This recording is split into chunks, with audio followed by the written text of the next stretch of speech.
Non.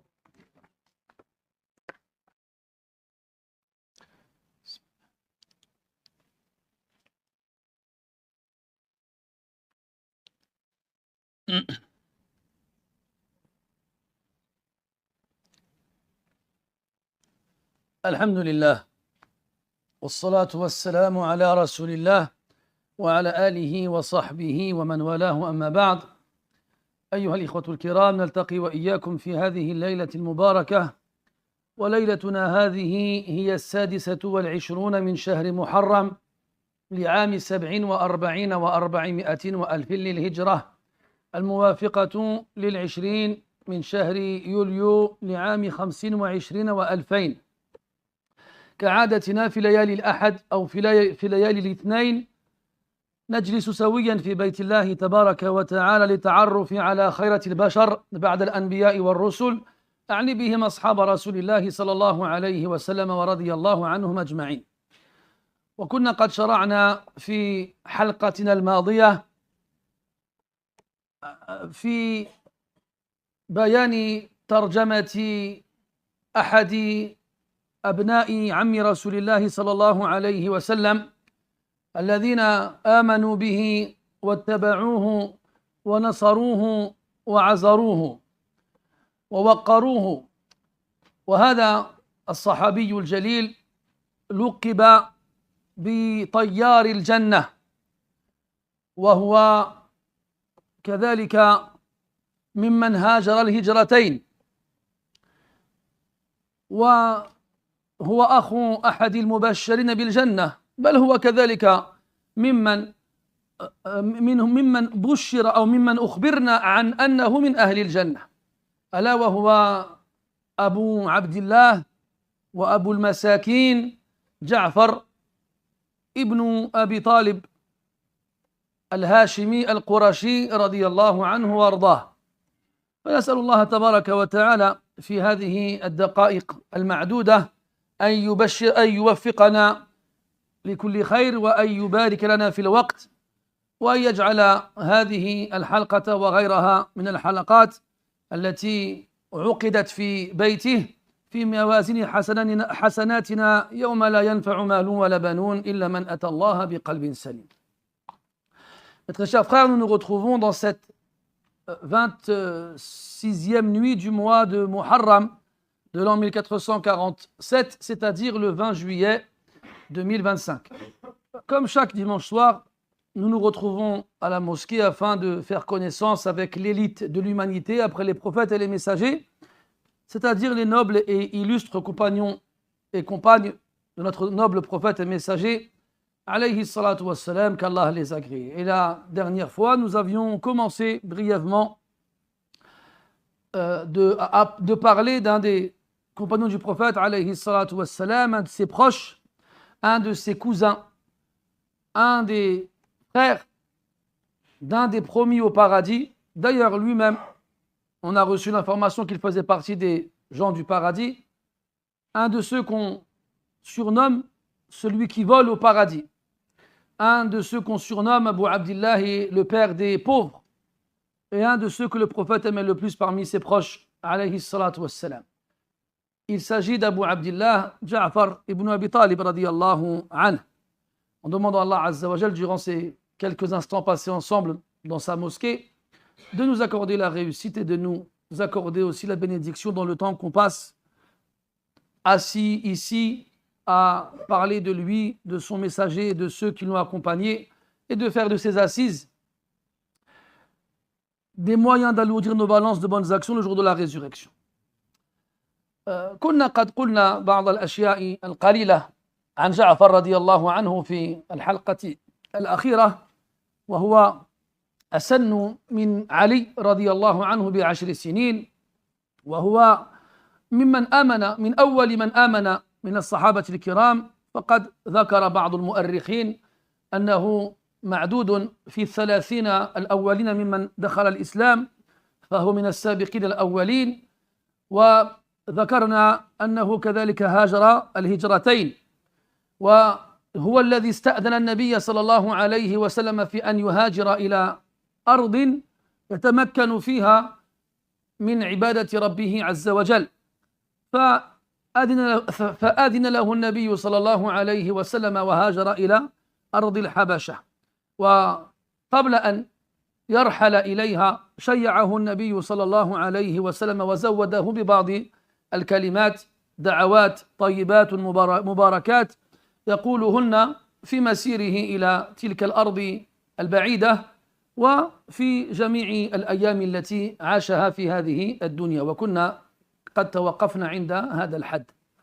On avait dit certaines choses en rapport avec Ja'far radiyallahu anhu, notamment le fait qu'il était plus âgé que son frère Ali radiyallahu anhu d'une dizaine d'années et qu'il s'était converti parmi les premiers à avoir embrassé l'islam. Certains historiens disent qu'il faisait partie des 30 premiers à s'être convertis à l'islam. On avait vu ensemble qu'une fois il était avec son père, Abu Talib, et ils ont vu le prophète alayhi salatu wassalam prier avec Ali radiyallahu anhu, et Abu Talib a dit à Ja'far, son fils, va prier avec ton cousin. Et il est parti prier avec lui. On avait vu ensemble aussi que Abdullah ibn Umar radiyallahu anhuma nous avait informé que c'est le prophète lui-même alayhi salatu wassalam qui avait enseigné à Ja'far comment faire la prière. Donc ces textes-là nous indiquent bien à quel point Ja'far radiyallahu anhu est musulman depuis longtemps. Il fait donc partie des premiers à s'être converti à l'islam. On avait vu aussi que Ja'far radiyallahu anhu, comme beaucoup parmi les premiers musulmans, ont subi les persécutions de Quraysh.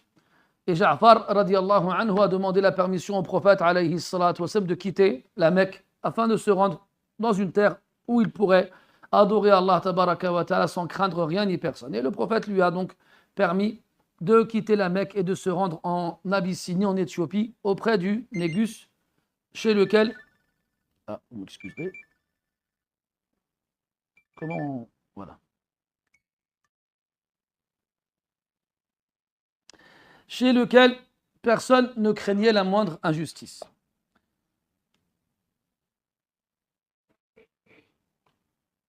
Et donc, excusez-moi, hein, comme ça on ne va pas se faire déranger une autre fois. Voilà. Et donc le prophète lui a permis de partir, ainsi que bien sûr d'autres de ses compagnons. Et avant, donc le jour du départ, le prophète alayhi salatu wassalam, il accompagne Ja'far à la sortie de la Mecque et lui donne quelques recommandations comme il le faisait avec ses nombreux compagnons avant de partir. Et parmi les recommandations qu'il lui donne quelques formules avec lesquelles il allait implorer Allah tabaraka wa ta'ala durant son voyage et notamment durant tous les jours de sa vie. On avait vu ensemble cette formule-là dans laquelle il disait Allahumma al-tufli fi taysiri kulli asir. En gros, oh Allah, adoucis-moi le fait de rendre simple toute chose difficile. Fa inna taysira kulli asir alayka yasir. Car simplifier toute difficulté est simple pour toi. وَأَسْأَلُكَ الْيُسْرَ وَالْمُعَافَاةَ فِي الدُّنْيَا وَالْآخِرَةِ. Et je te demande la facilité et de m'épargner tout mal ici-bas et dans l'au-delà. Et cette demande repose essentiellement sur la facilité. Le fait de demander à Allah de faciliter. Et dans d'autres formule de ce genre-là, le prophète disait alayhi as-salatu was-salam Allahumma anta taj'alu al-huzna in shi'ta sahla fasahhil umurana ila akhiri ma kana yaqul la sahla illa ma ja'altahu sahla. Il n'y a rien de simple sauf ce que toi tu as rendu simple. Et si tu veux, tu rends le difficile simple. Alors simplifie nos affaires. Et dans le Coran, Allah Ta'ala nous informe qu'il veut pour nous la facilité. Yuridu Allahu bikum al-yusr wa la yuridu bikum al-usr. Il veut pour vous la facilité et il ne veut pas pour vous la difficulté. Et il nous a dit aussi alayhi as-salatu was-salam sayaj'alu Allahu ba'da usri, il nous a dit aussi subhanahu wa ta'ala sayaj'alu Allahu ba'da usri yusra. Après chaque difficulté, Allah donnera naissance à la facilité. Et il a dit aussi subhanahu wa ta'ala inna ma'al usri yusra, inna ma'al usri yusra. Avec la difficulté, il y a une facilité. وعائشة رضي الله عنها تقول لنا أن النبي صلى الله عليه وسلم ما خير بين أمرين إلا اختار أيسرهما ما لم يكن فيه إثما. Elle nous a dit radiallahu anha que le prophète alayhi salatu wassalam, lorsqu'il avait le choix entre deux choses, il prenait toujours la plus facile des deux, tant qu'il n'y avait pas de péché dans cela. Et il a aussi incité ses compagnons radiallahu anhum à faciliter les choses aux gens. Yassiru wa la tu'assiru. Rendez les choses faciles et ne les rendez pas difficiles.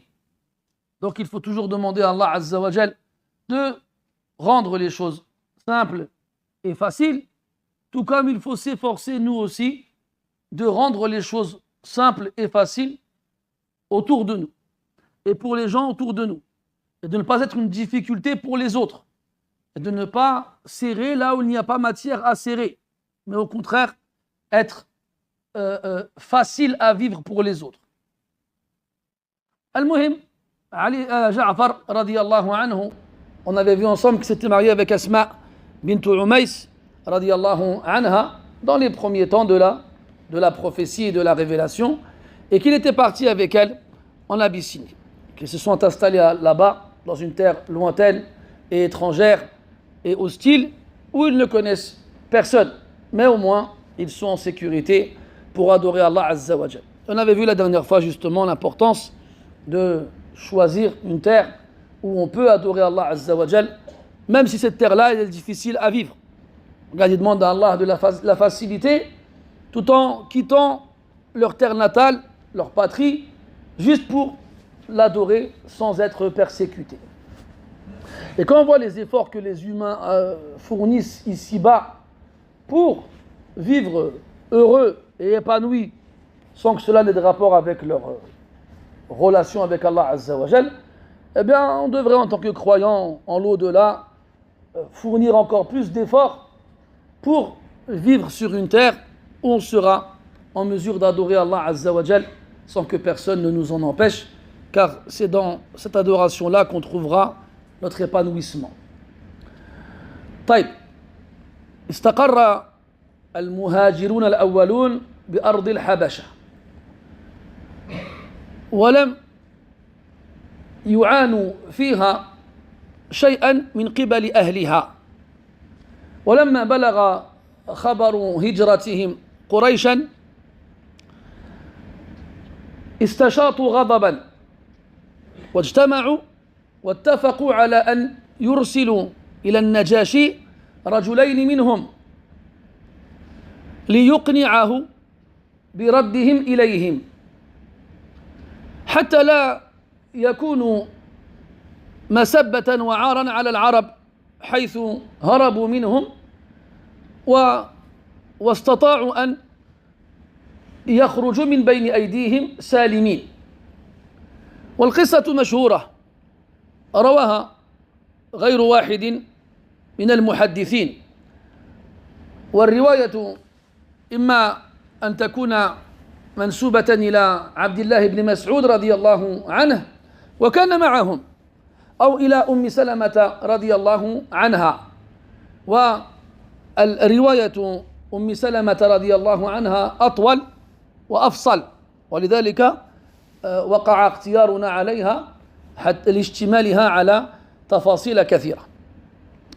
Donc les premiers émigrés qui ont quitté la Mecque et se sont installés en Éthiopie, ils ont trouvé, alhamdulillah, liberté.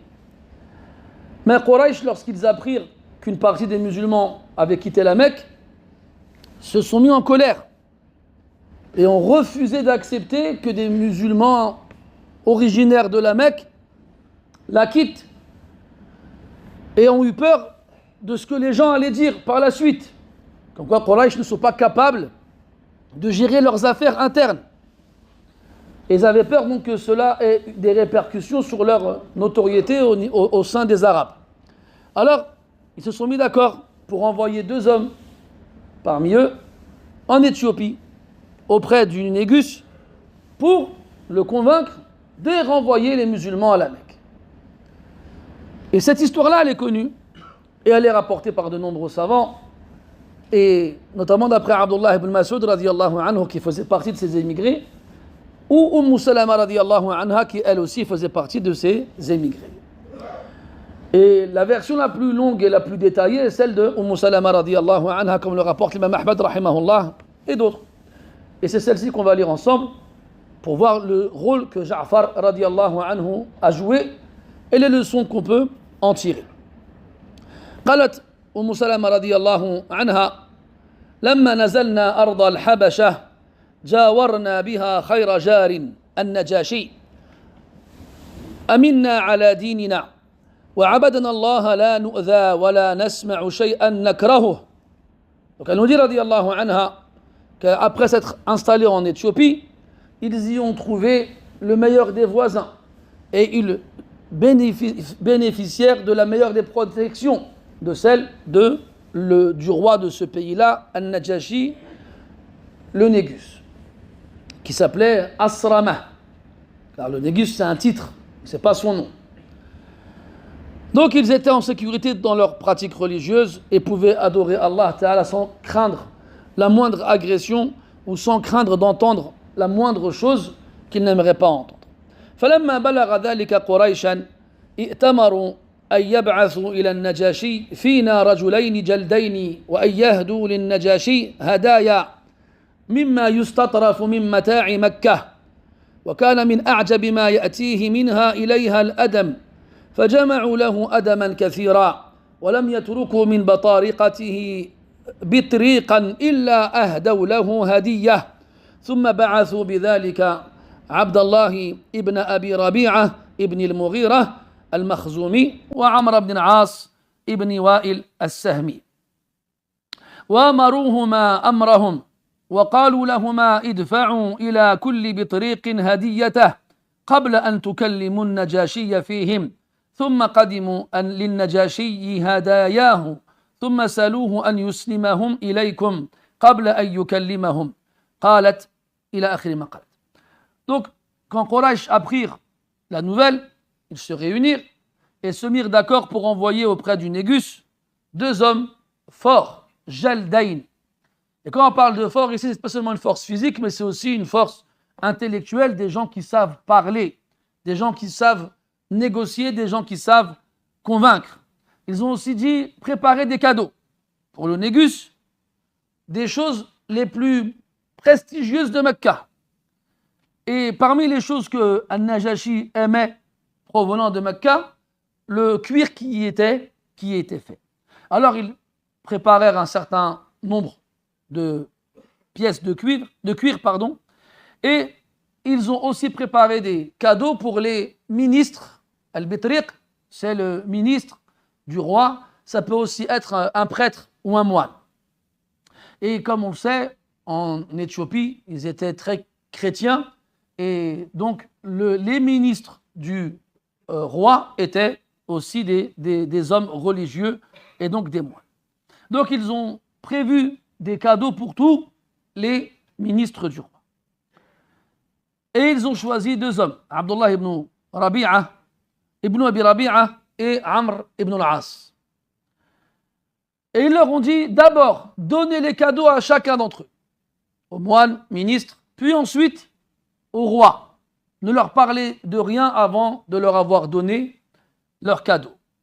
Ensuite, seulement, demandez-leur de vous remettre les musulmans qui se sont installés chez vous. Et le fait d'offrir des cadeaux a un impact sur celui qui le reçoit. On dit dire, alayhi salatu wassalam, tahadaw tahabbu. Offrez-vous mutuellement des cadeaux, vous vous aimerez. Vous vous aimerez. Ce qui veut dire que offrir un cadeau va forcément avoir un impact sur le cœur de celui qui le reçoit. Ça va le rendre heureux, et surtout quand le cadeau, il est apprécié. Surtout quand celui qui offre le cadeau, il sait ce que la personne en face, elle aime, et il va s'efforcer de lui offrir la chose qu'elle aime le plus. Donc à ce moment-là, lorsqu'elle le recevra, elle sera envahie par une certaine joie, et elle se sentira reconnaissante et redevable vis-à-vis de la personne qui lui a offert ce cadeau. Et donc, à ce moment-là, elle ne pourra plus lui refuser quelque chose. Donc, apprends-toi, Akhil Aziz, si tu veux obtenir quelque chose de quelqu'un, d'abord offre-lui un cadeau, et après, normalement, tu ne diras pas non, Inch'Allah. Inch'Allah. Al-Muhim. Donc, Salama radiallahu anha reprend la parole. قالت فخرج فقدم على النجاشي ونحن عنده بخير دار وعند خير جار فلم يبق من بطارقته بطريق إلا دفع إليه هديته قبل أن يكلم النجاشي ثم قال لكل بطريق منهم إنه قد صبا إلى بلد الملك منا غلمان سفهاء فارقوا دين قومهم ولم يدخلوا في دينكم وجاءوا بدين مبتدع لا نعرفه نحن ولا أنتم بعثنا إلى الملك فيهم أشراف قومهم ليردهم إليهم فإذا كلمنا الملك فيهم فتشير عليه بأن يسلمهم إلينا ولا يكلمهم فإن قومهم أعلى بهم عينا وأعلم بما عابوا عليهم فقالوا لهما نعم. Alors, Abdullah ibn Abi Rabi'a et Amr ibn al-As, ils arrivent en Éthiopie. La première chose qu'ils font, c'est d'aller voir en premier les ministres, les batariq, et ils leur offrent à chacun leurs cadeaux respectifs. Et c'est à eux qu'ils se sont adressés en premier. Ils leur ont dit, il y a des jeunes sots de chez nous qui nous ont quittés et qui se sont installés chez vous. Ils ont quitté notre religion, ils ne sont pas rentrés dans la vôtre. Et ils sont venus avec une religion nouvelle, mubtada'. Et lorsque on parlera à eux du roi, dites-lui de les renvoyer avec nous. Donc les ministres moines, après avoir reçu leur cadeau, ils ont dit pas de problème. Quand vous viendrez chez le roi, que vous lui parlerez, on lui dira justement de vous renvoyer avec vos congénères.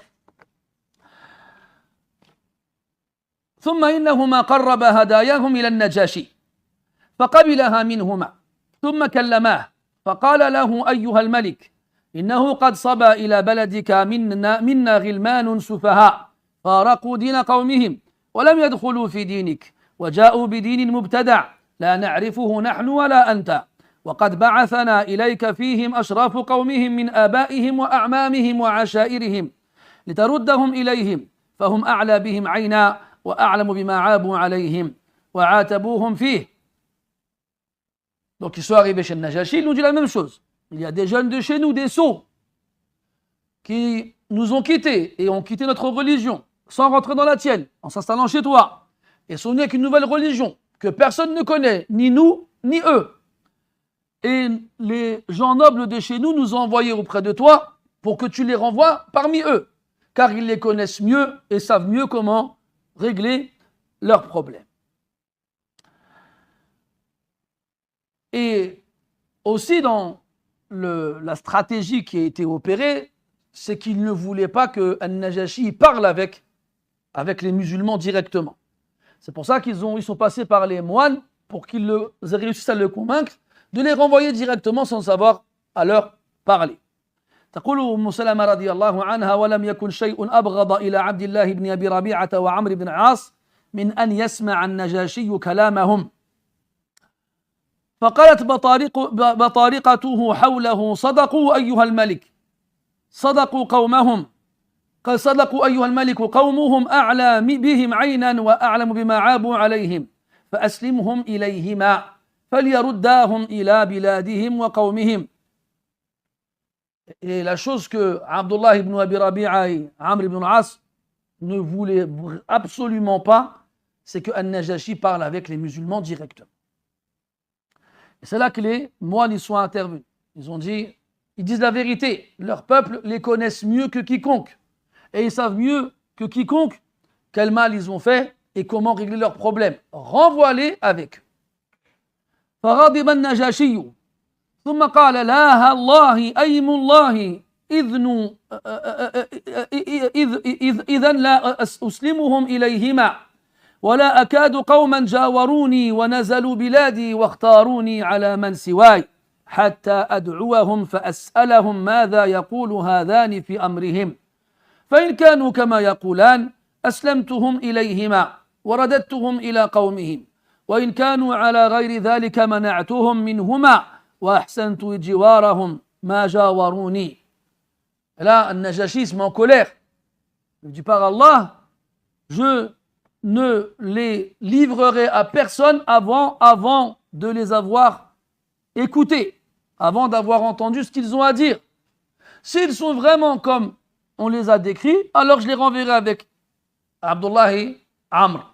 Si par contre ils ne le sont pas, alors je les garderai chez moi et je les protégerai et je ne laisserai personne leur faire le moindre mal. C'est ainsi que nous devons agir. Lorsque quelqu'un vient se plaindre à toi d'une personne et qu'il dit de lui certaines choses, ne te précipite pas dans le jugement tant que tu n'as pas entendu cette personne-là ce qu'elle a à dire. C'est dans le Coran. إن جاءكم فاسق بنبأ فتبينوا أن تصيبوا قوما بجهالة فتصبحوا على ما فعلتم نادمين. Si un fasiq, un désobéissant vient à toi avec une information concernant quelqu'un, confirmez cette information-là, vérifiez est-ce qu'elle est ou non réelle et juste. Sinon, vous agirez envers des gens par ignorance et par la suite, vous regretterez. Ne jamais se précipiter. Quand on te colporte des rumeurs, quand on te rapporte des ragots, quand on t'informe d'accusations qui ne sont que des mots, que des paroles, aucune preuve, aucun témoignage, rien de concret, ne te précipite jamais. Et quand même la personne en face de toi pourrait apporter des témoignages ou bien pourrait donner des preuves, encore une fois, ne te précipite pas dans le jugement vis-à-vis de l'autre tant que tu ne l'auras pas entendu. Parmi les différents sens qu'on attribue à l'histoire de Daoud alayhi salam dans Surat Sad, avec l'histoire des deux hommes qui viennent le voir pour se plaindre d'un conflit entre eux. Un dit à l'autre, un dit à Daoud alayhi salam, Inna hadha akhi lahu 99 na'jah wa liya na'jatun wahida. فقال أكفلنيها وعزني في الخطاب. Il dit cet homme-là est mon frère. Il possède 99 brebis et moi j'en ai une. Et il m'a imposé de lui donner la mienne sans me laisser le choix. Et là, Daoud alayhi salam, il répond au frère en question, لقد ظلمك بسؤال نعجتك إلى نعاجه. Il a été injuste envers toi en te demandant de lui donner ta brebis pour la rajouter aux siennes. Et parmi donc les explications des ulama dans l'erreur commise par Daoud à ce moment-là, dans le verset suivant, Allah Ta'ala dit وَظَنَّ دَاوُودُ أَنَّمَا فَتَنَّاهُ فَاسْتَغْفَرَ رَبَّهُ وَخَرَّ رَاكِعًا وَأَنَابَ. Et Daoud à ce moment-là a compris qu'on l'avait éprouvé. Il a alors imploré le pardon de son Seigneur et s'est prosterné et s'est repenti. Donc, pourquoi il a demandé à Allah de lui pardonner? Donc, il y a plusieurs interprétations chez les savants du tafsir. Parmi ces interprétations-là, c'est qu'il a jugé et donné son verdict sans écouter l'autre. Que dans l'histoire rapportée dans le Coran, le propriétaire des 99 brebis ne parle pas. Il n'y a que celui qui en a une qui parle. Et Daoud, alayhi salam, il juge juste après l'avoir écouté lui, sans avoir écouté l'autre. Alors qu'il est présent. Que dire alors de quelqu'un qui jugera entre deux personnes sans que l'autre personne ne soit présente? Al-Muhim, il ne faut donc pas se précipiter. Et qu'est-ce qu'on se précipite?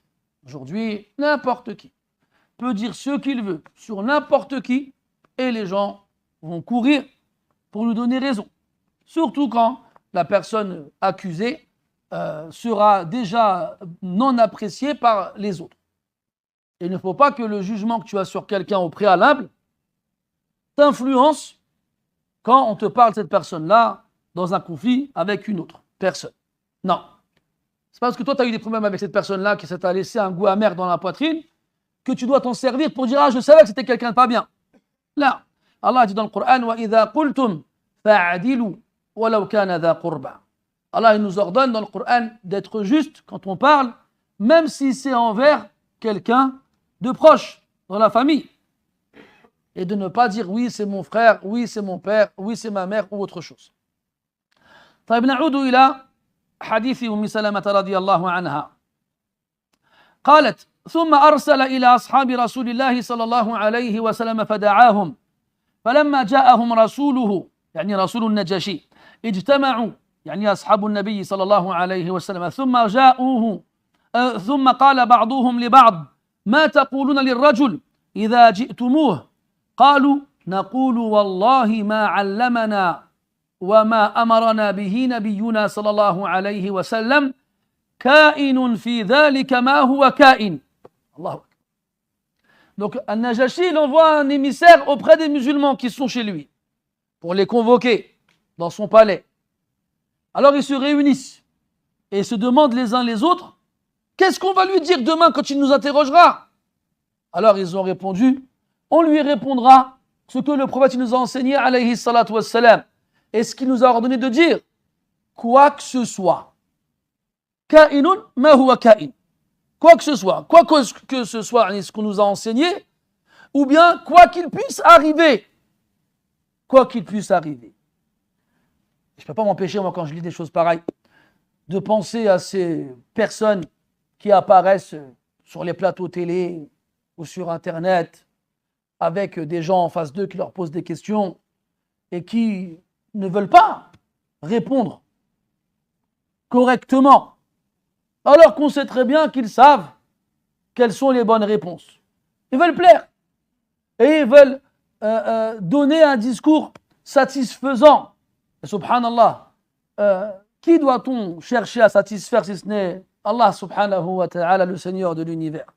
A-t-on oublié ces versets dans lesquels Allah ta'ala nous dit: وَلَن تَرْضَى عَنْكَ الْيَهُودُ وَلَا النَّصَارَى حَتَّى تَتَّبِعَ مِلَّتَهُمْ.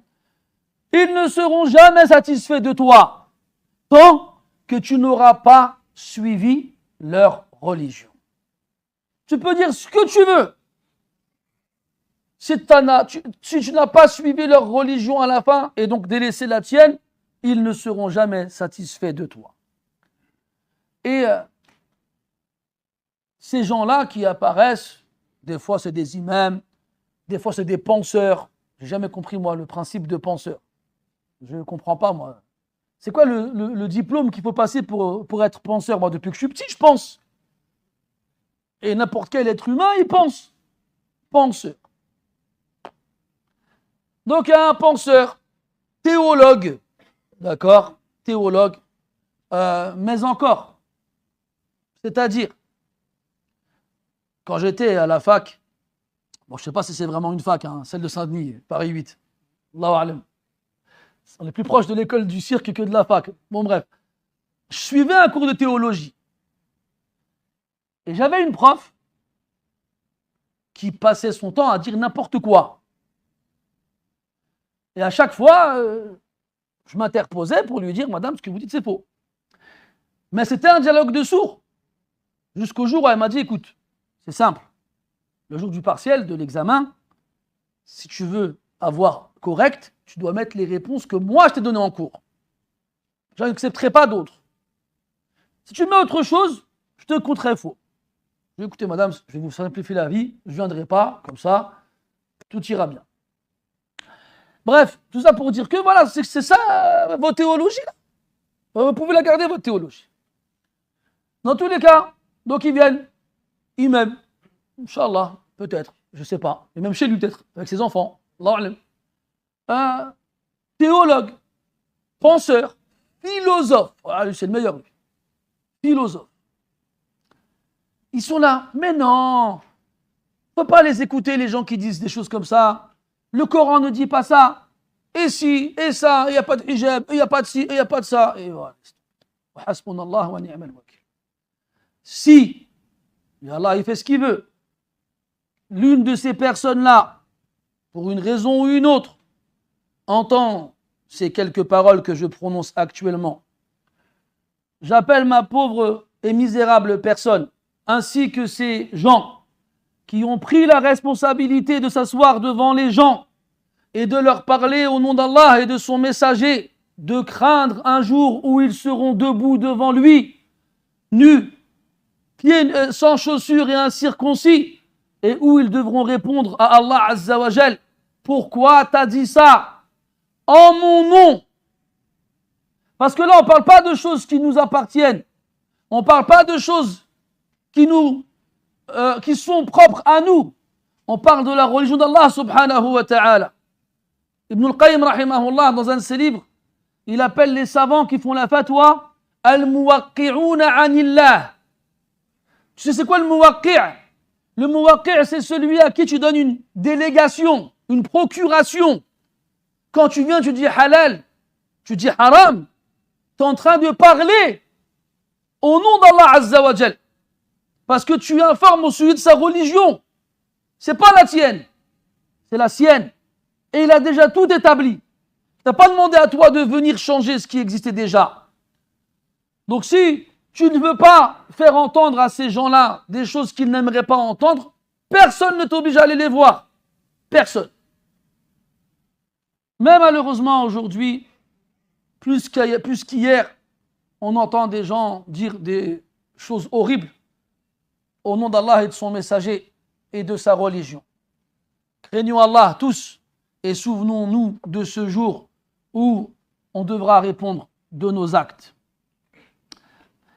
Et donc, ils disent, regarde, mettez-vous à leur place. Ils sont en Abyssinie.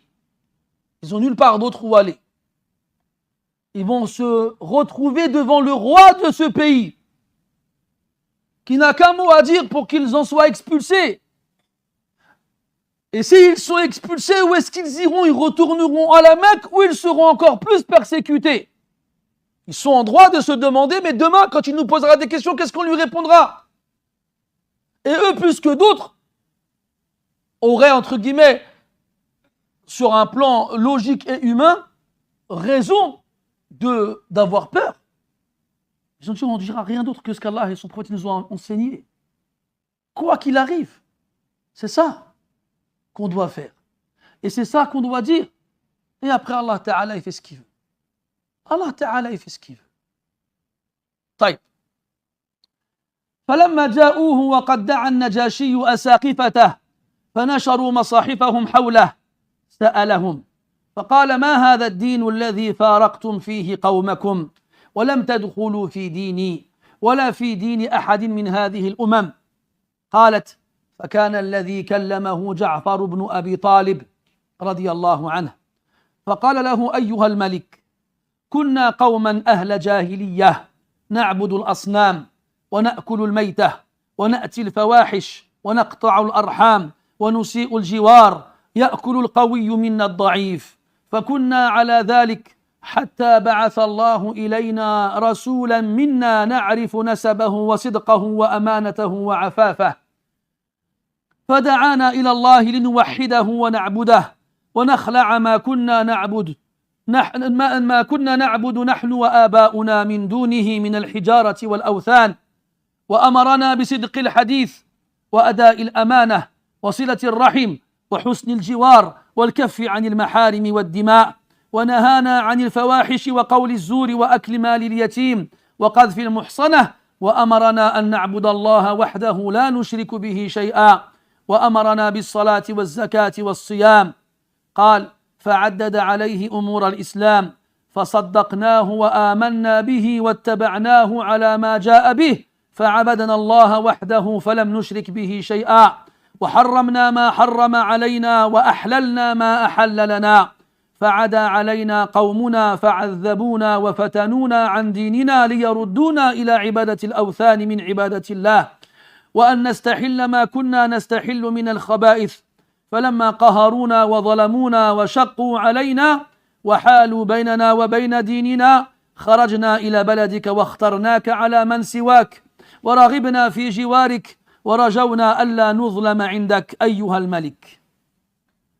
Une fois arrivé devant Najashi, Najashi leur demande, il avait appelé les moines, les savants de son peuple qui se sont mis autour de lui et qui ont ouvert leur livre pour comparer ce que ces gens allaient dire, les musulmans, et ce qu'ils ont dans leurs écrits.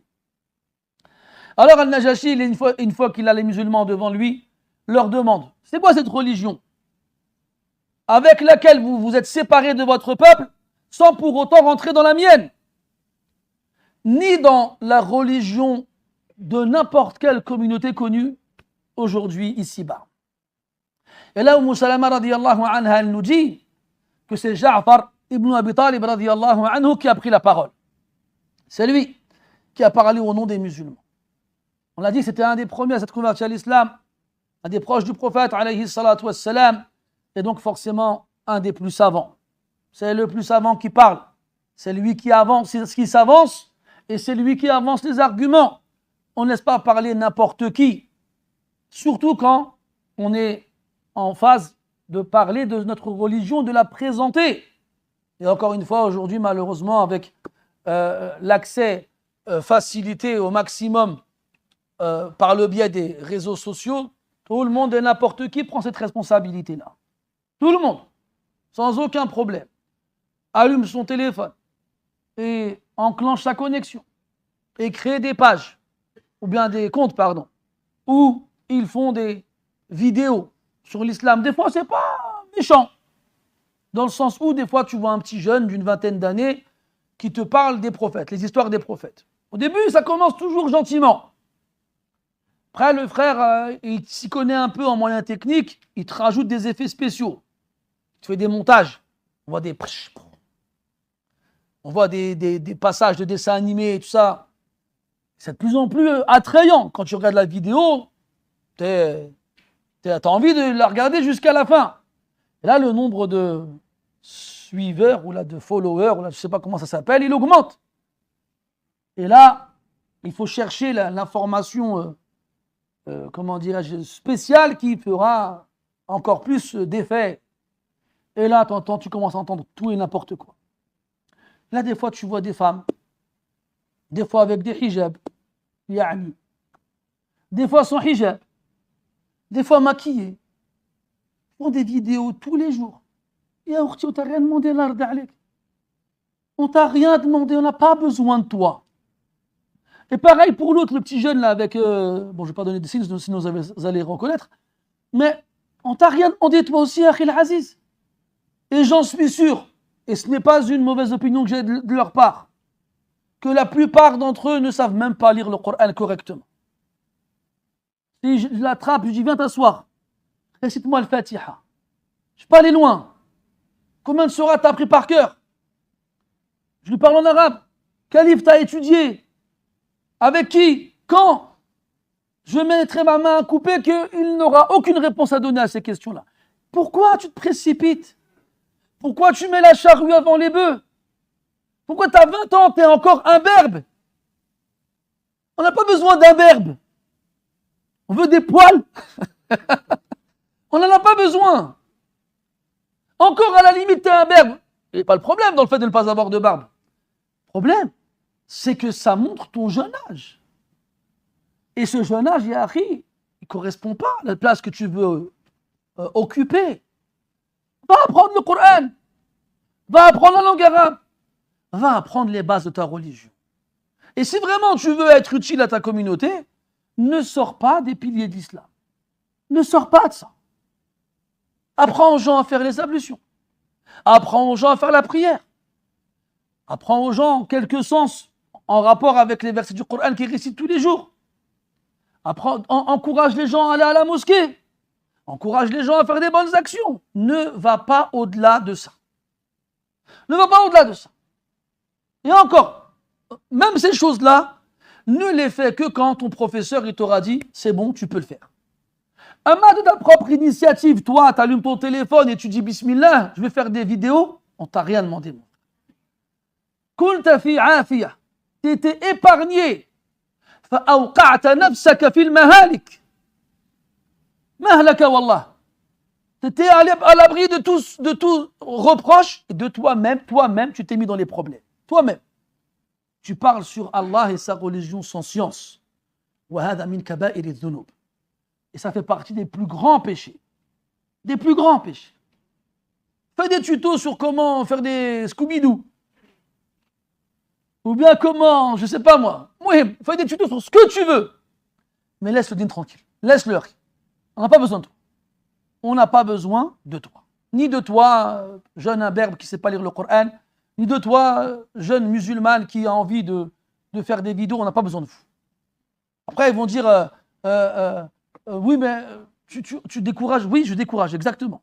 Quand on voit les dégâts catastrophiques qui sont engendrés par ce genre de personnes, oui, et si là où kuntu amiran, la amartu an yusjana mithlu haula. Si j'étais un gouverneur, j'ordonnerais que ces gens-là soient mis en prison. Et c'est pas moi le premier qui a dit ça. Une fois, ils sont rentrés chez Rabi'a ibn Abdirrahman, le professeur d'Imam Malik, ils l'ont trouvé en train de pleurer. Il dit, qu'est-ce qui t'est arrivé? Est-ce que quelqu'un il est mort? Ils ont dit, pire que ça. Il dit, mais c'est quoi alors qui est pire que ça? Il a dit, aujourd'hui, il y a des gens qui parlent sur la religion d'Allah alors qu'ils ne sont pas des savants. Il a dit, Wallahi, la ahaduhum ahaqqu bis-sijni min al-mujrim. Ou shay qaribin min hada. Il a dit, l'un de ceux-là mérite plus la prison qu'un criminel. Ça, c'était à l'époque de l'imam Malik, rahmatullahi alayh. Qu'est-ce que cet imam-là, il aurait dit s'il avait vu ce que nous, on a vu? Qu'est-ce qu'il aurait dit s'il avait entendu ce que nous, on a entendu? Wa hasbunallah wa ni'mal wakil. Et là, Ja'far, radiyallahu anhu, il raconte à Al-Najashi, rahimahullah, ce qui s'est passé. Il dit, nous étions des gens qui vivions dans l'ignorance. Nous adorions les statues. Nous mangions les cadavres des animaux. Et nous nous adonnions aux turpitudes. Nous coupions les liens de parenté et nous étions de mauvais voisins. Le fort chez nous s'attaquait aux pauvres. Et nous étions ainsi jusqu'à ce qu'Allah tabaraka wa ta'ala ait envoyé parmi nous un homme qui faisait partie des nôtres. Nous connaissions sa généalogie, nous connaissions sa véracité, nous connaissions sa confiance, nous connaissions sa chasteté. Il nous a appelés à Allah Azza wa Jal, afin que nous n'adorions que lui et que nous délaissions l'adoration de nos ancêtres en vis-à-vis des pierres et des idoles. Il nous a ordonné d'être véridiques dans nos propos, de rendre le dépôt, de conserver nos liens de parenté, d'être de bons voisins et de délaisser toute chose interdite et de délaisser le fait de faire couler le sang. Il nous a interdit de nous adonner à la turpitude et de faire le faux témoignage et de nous approprier les biens de l'orphelin et d'accuser à tort les femmes chastes et pures. Il nous a ordonné d'adorer Allah Ta'ala seul et de ne rien lui associer. Il nous a ordonné de faire la prière, de faire l'aumône et de jeûner, puis la cité de nombreuses choses qui étaient légiférées dans l'islam. Alors nous lui avons donné raison et nous avons cru en lui et nous l'avons suivi sur ce qu'il nous a apporté et nous avons adoré Allah Ta'ala seul sans rien lui associer. Nous avons considéré licite ce qu'il a jugé comme tel et nous avons considéré illicite ce qu'il a considéré comme tel. Alors, notre peuple nous a pris comme ennemis. Et ils nous ont punis. Et ils nous ont persécutés. Et ils ont voulu nous forcer à délaisser notre religion pour qu'on retourne à l'adoration des idoles et des statues. Et pour qu'on retourne aux turpitudes et aux choses impures que notre peuple faisait encore et toujours. Ils ont voulu nous imposer, et quand nous nous sommes abstenus de leur obéir, alors ils ont été injustes envers nous, et ils se sont attaqués à nous, et ont essayé de nous éloigner de notre religion. Alors, nous sommes sortis de chez nous pour venir chez toi. Et nous t'avons choisi par rapport aux autres pays, car nous savons que toi, tu accordes ta protection à ceux qui viennent chez toi, et que chez toi, personne ne subit la moindre injustice. فقال له النجاشي هل معك مما جاء به عن الله من شيء؟ فقال له جعفر نعم. فقال له النجاشي فاقرأه علي. فقرأ عليه صدرا من كاف ها يا عين صاد. قالت يعني أم سلمة فبكى والله النجاشي حتى أخضل لحيته وبكت أساقفته حتى أخضلوا مصاحفهم حين سمعوا ما تلا عليهم. Alors Al-Najashi entend Ja'far dire tout ça et lui demande, est-ce que tu as avec toi une des choses que ce prophète vous a transmises de la part d'Allah Azza wa Jal? Ja'far il lui dit oui. Alors Al-Najashi lui dit, récite-moi quelque chose de cela. Et là Ja'far radiyallahu anhu commence à lui lire le début de Surat Maryam. Kaf ha ya ayn sad. Regarde la science qui te fait choisir les versets qu'il faut en fonction de qui tu as devant toi. Choisir les textes en relation avec le profil de celui à qui tu t'adresses. C'est ça la da'wah. Ibn al-Qayyim rahimahullah il disait al-hikmah hiya al-qawlu alladhi yanbaghi fi al-wajhi alladhi yanbaghi fi al-waqti alladhi yanbaghi ma'a al-wajhi alladhi yanbaghi. La sagesse, c'est de choisir la parole qu'il faut dans le moment qu'il faut avec le visage qu'il faut. Connaître le Coran, savoir ce qu'il y a dedans et surtout se servir du Coran pour appeler les gens à Allah Azza wa Jal. C'est la base. Il lui a lu le début de Surat Maryam où Allah il parle du prophète Zakaria alayhi salam. Puis il lui parle de Yahya alayhi salam. Puis il parle de Maryam et comment est-ce qu'elle est tombée enceinte et comment elle a donné naissance à Isa alayhi salam, etc., etc. Après avoir lu quelques-uns de ces versets, Al-Najashi rahimahullah se met à pleurer. Et tous les moines qui sont présents autour de lui avec leurs manuscrits pleurèrent aussi. Ils pleurèrent tellement qu'ils trempèrent leurs barbes et leurs écrits. Et Allah il fait référence à cet épisode-là dans le Coran. Quand il dit subhanahu wa ta'ala وَإِذَا سَمِعُوا مَا أُنزِلَ إِلَى الرَّسُولِ تَرَى أَعْيُنَهُمْ تَفِيضُ مِنَ الدَّمْعِ مِمَّا عَرَفُوا مِنَ الْحَقِّ. Et lorsqu'ils entendent ce qui a été descendu sur le messager, tu vois leurs yeux se remplir de larmes, car ils ont reconnu la vérité. Ils ont reconnu la vérité. Idhan, Al-Najashi et les moines autour de lui se mirent à pleurer de toutes leurs larmes jusqu'à tremper leurs barbes et les livres qu'ils avaient en face d'eux. ثم قال النجاشي رحمه الله إن هذا والله والذي جاء به موسى لا يخرج من مشكاة واحدة انطلق يعني لعبد الله بن أبي ربيعة وعمر بن العاص فوالله لا أسلمهم إليكم أبدا ولا أكاد قالت أم سلمة ولا أكاد فلم نعم donc تفضل أخي. Et frère, je vous ai dit, Allah alaykum, si vous voulez vous lever juste pour aller faire les ablutions, pas de me demander la permission, barakallahu fikum. Vous demandez si vous quittez l'assise. Amma si vous partez un court instant et vous revenez, intaliqu fa antum tulaqa. Wa lastum taliqan. Si vous voulez vous lever, si vous voulez vous lever, aller faire les ablutions ou voir si vos chaussures elles sont toujours là, on ne sait jamais. Le muhim, et que vous voulez revenir juste après, allez-y. D'accord? Amma, tu m'interromps alors que je suis en train de lire pour aller faire tes ablutions, revenir 30 secondes après, j'ai envie de te jeter quelque chose dans la tête. Taïb. Donc, Al-Najashi, rahimahullah ta'ala, après avoir chaudement pleuré, il dit, il jure par Allah que ce qu'il vient d'entendre et ce qui a été révélé à Moussa alayhi salam sortent d'une seule et unique source. Après, il dit à Abdullah ibn Abi Rabi'a al-Makhzoumi, à Amr ibn al-As, partez, allez-vous-en, par Allah, que je ne vous les livrerai pour rien au monde, jamais. قالت أم سلمة رضي الله عنها فلما خرج من عنده قال عمرو بن العاص والله لأنبئنهم غدا عيبهم عندهم ثم أستأصل به خضراءهم. فقال له عبد الله بن أبي ربيعة وكان أتقى الرجلين فينا لا تفعل فإن لهم أرحاما وإن كانوا قد خالفونا.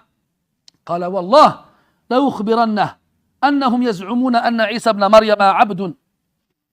Donc là, Abdullah ibn Abi Rabi'a et Amr ibn al-As, les émissaires de Quraysh, sortent déçus et humiliés de chez Al-Najashi. Alors une fois à l'extérieur, Amr dit à Abdullah, par Allah, je vais revenir demain et je vais dire au Najashi ce qu'ils disent de Isa ibn Maryam. Et Abdullah ibn Abi Rabi'a, il lui dit non, ne le fais pas. Ça reste nos frères, dans le sens, ça reste des gens de nos familles. On a des liens avec eux. Ils sont des cousins, ils sont des oncles, ils sont des gens qu'on connaît. Il avait peur que, en disant à Najashi ce qu'il croyait de Isa ibn Maryam, il se mette en colère et qu'il leur fasse du mal. Mais Amr ibn As a dit non. Wallahi, je vais leur dire qu'ils disent de Isa ibn Maryam que c'est un esclave et que ce n'est pas le fils d'Allah. Il était convaincu et il ne voulait pas changer d'avis.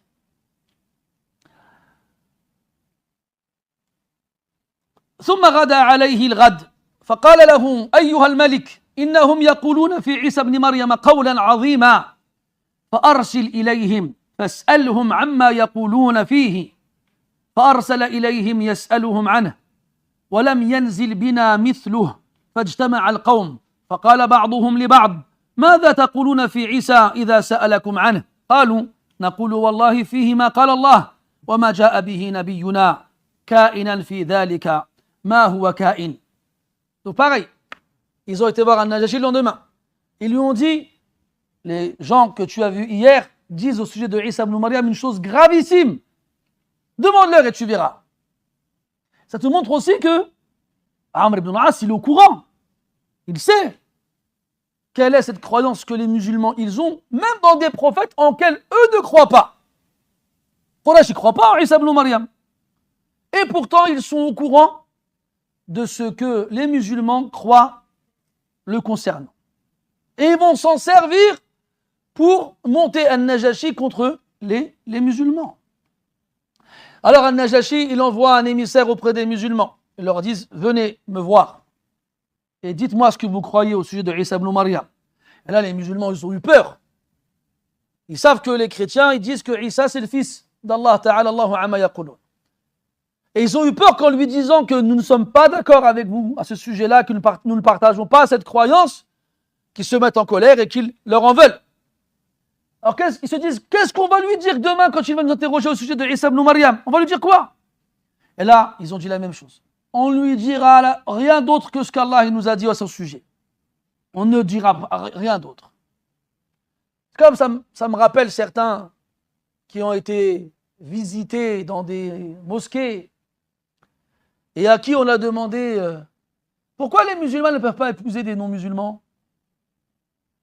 Il a dit, oui, mais ces choses-là, on est en train de réfléchir à ce sujet, on tend vers une réflexion qui engendrera dans un avenir proche. C'est le politicien qui alimente ses propos avec plein de mots qui ne servent à rien.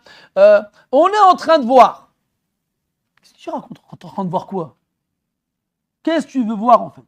Tu veux voir quoi? Le soleil pendant la nuit? Qu'est-ce que tu veux voir?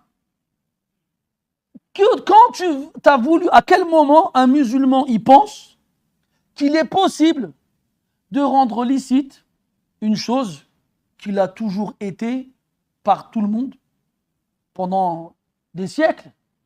Ça ne marche pas, ça ne marchera jamais. Ça s'appelle le ijma', le consensus, l'unanimité absolue. Il n'y a pas de divergence.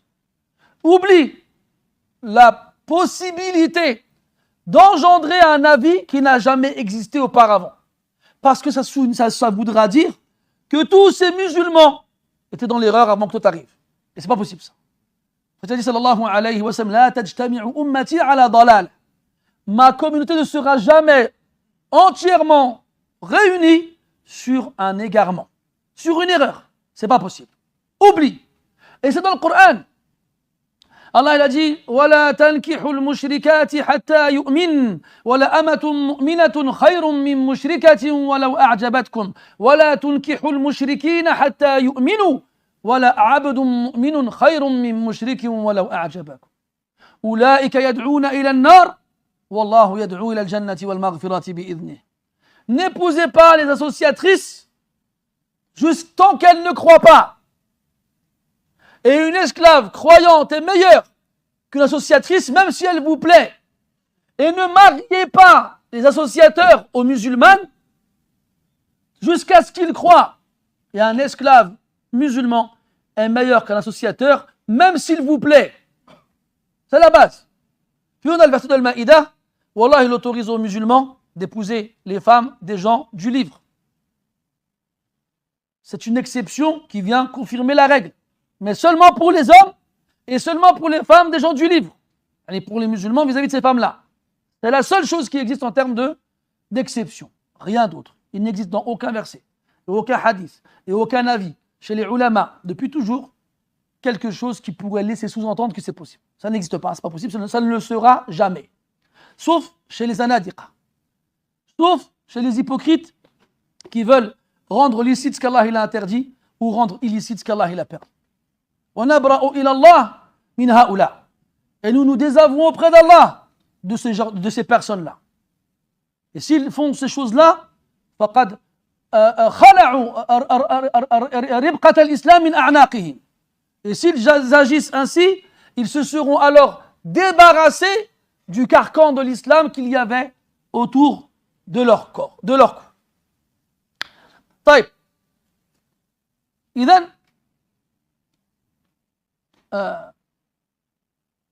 on lui dira ce qu'Allah nous a dit, quoi qu'il arrive et quoi qu'il se passe. Et Allah Ta'ala fait ce qu'il veut.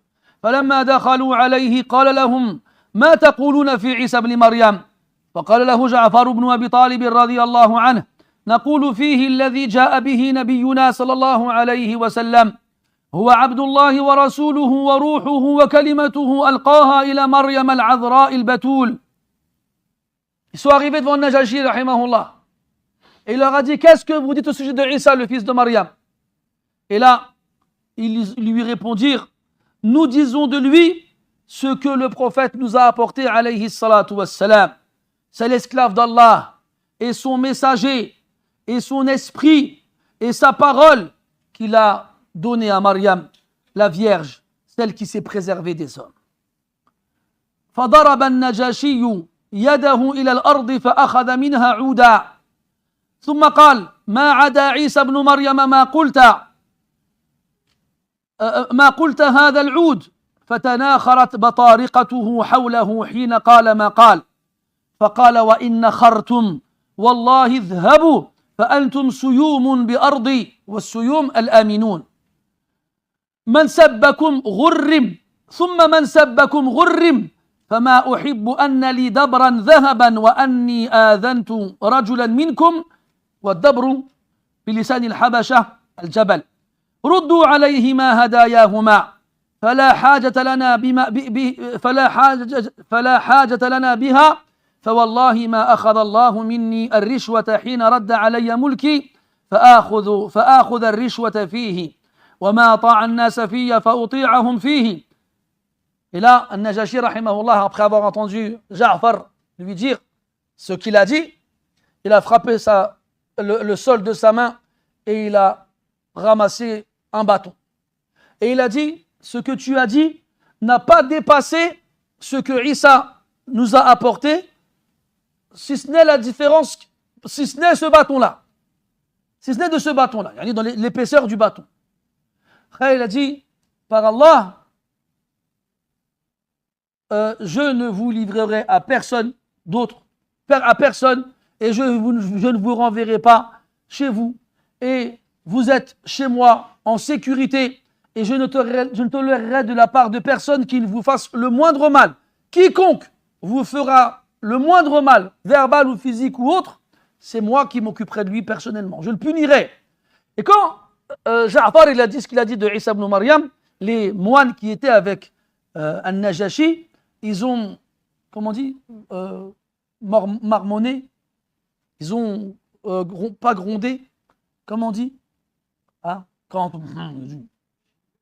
on a dit, boudé, non, ronchonné, j'ai entendu quelque part, bronché, voilà, bronché, ronchonné, t'as compris, rechigné, voilà, bon t'as compris, rechigné, bronché, etc.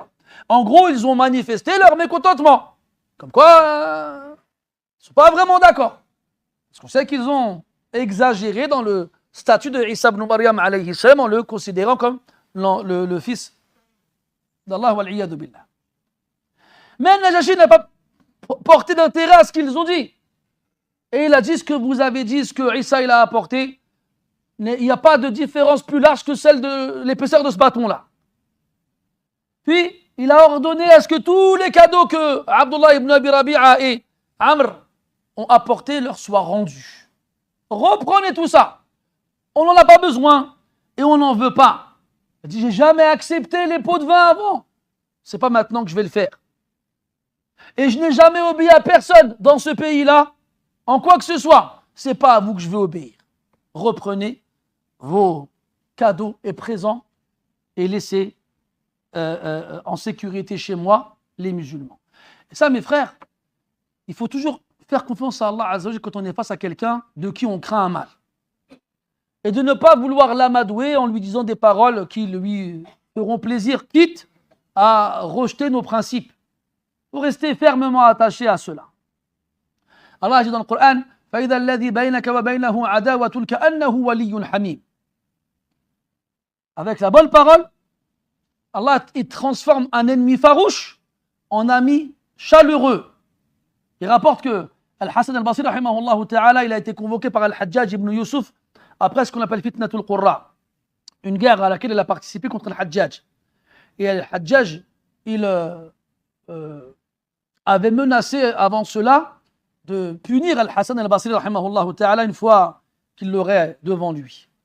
Quand Al-Hassan il est rentré, et ceux qui ont été chercher Al-Hassan pour le ramener auprès de Al-Hajjaj savaient à quel point il était en colère. Et quand ils sont arrivés à l'entrée de la cour de Al-Hajjaj, Al-Hassan, en rentrant, il a murmuré quelques paroles. Puis il est arrivé devant Al-Hajjaj. Et Al-Hajjaj, il était tout comme un agneau. Il lui a dit, كيف أنت يا أبا سعيد وهل ترغب في شيء نعطيك إياه. Et il commence, comment tu vas? Et est-ce que tu as besoin de quelque chose? Et est-ce que tu aimerais qu'on te facilite quoi que ce soit? On aurait dit que c'était lui qui avait peur de Hassan. Et même les gardes et ceux qui étaient là avant que Hassan arrive n'ont pas compris ce qui s'est passé. Puis, après être sorti, Al-Hassan, ils ont demandé à Hassan, qu'est-ce que tu as murmuré en rentrant dans la cour de l'Hajjaj?